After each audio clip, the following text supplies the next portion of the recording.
कभी कभी नफरत की आग इतनी तेज भड़काई जाती है कि इंसान का दिल भी पत्थर बन जाता है। कहा जाता है मुसलमानों से दोस्ती मत करना, वे किसी के सगे नहीं होते। इन्हें बचपन से नफरत सिखाई जाती है। ये बड़े कट्टर होते हैं, हिंदुओं का कभी भला नहीं सोचते। लेकिन क्या सच में हर मुसलमान वैसा ही होता है जैसा हमें बताया जाता है? सच्चाई तो ये है कि इंसानियत का कोई धर्म नहीं होता। और ये सच्चाई सामने आई उस दिन जब मौत सामने थी, लेकिन कुछ लोगों ने जिंदगी चुन ली। वहां उस खौफनाक हमले में जहां नफरत का रंग सबसे गहरा था, एक मुसलमान भी मारा गया। हाँ, कलमा पढ़वाकर धर्म जांचा गया था।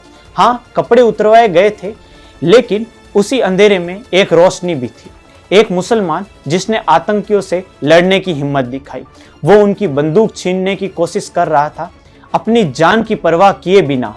जब सब डर कर भाग रहे थे, वो डटा रहा। वो एक आदिल था जो खुद एक परिवार का अकेला सहारा था। 500 रुपए की बचत उसके लिए बड़ी बात थी, लेकिन जान से भी प्यारी थी उसकी इंसानियत। कभी सोचा था क्यों भिड़ गया आदिल उन आतंकियों से? वो भी तो भाग सकता था, चुपचाप छुप सकता था, पर नहीं, उसने चुना इंसानियत का रास्ता और खुद को कुर्बान कर लिया। उस दिन डॉक्टर रुखसाना और उनकी टीम भी मिसाल बनी। 3 दिन से अस्पताल नहीं छोड़ा, ना घर गई, ना परिवार को देखा। हर घायल को जिंदगी देने में लगी रही, क्योंकि उनके लिए धर्म नहीं, इंसान पहले था। और फिर कहानी मिलती नजाकत भाई की। छत्तीसगढ़ के बीजेपी नेता अरविंद अग्रवाल और उनके परिवार के साथ पहलगाम घूमने गए थे, लेकिन अचानक जब गोलीबारी शुरू हुई तो उनकी जान बचाई नजाकत भाई ने। अरविंद अग्रवाल ने बाद में लिखा, हम आपकी जान की कीमत कभी नहीं चुका पाएंगे। सोचिए, जिसे सालों से नफरत का चेहरा बताया गया था, वही मुसलमान आज देवदूत बनकर सामने आया। और माजिद खान, एक साधारण ड्राइवर, एक सच्चा भारतीय।